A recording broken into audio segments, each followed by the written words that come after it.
আগের ম্যাচে মাত্র 11 রানে 3 উইকেট নিয়ে ম্যাচ সেরা হয়েছিলেন সাকিব আল হাসান। তবে বোলিং কোটা পূরণ হয়নি তখন তার। অবশেষে চলমান ক্যারিবিয়ান প্রিমিয়ার লিগের এই মৌসুমে প্রথমবারের মতো 4 ওভার বল করলেন সাবেক বাংলাদেশের এই অধিনায়ক। তার নিয়ন্ত্রিত বোলিংয়ে 1 উইকেটে শিকার করেছেন তিনি।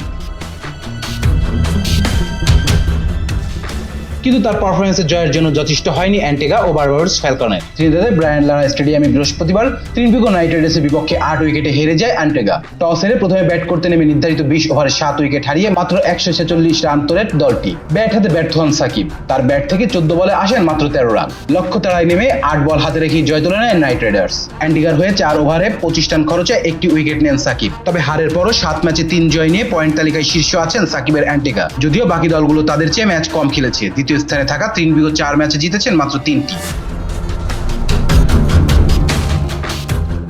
Rezan Islam, B sports.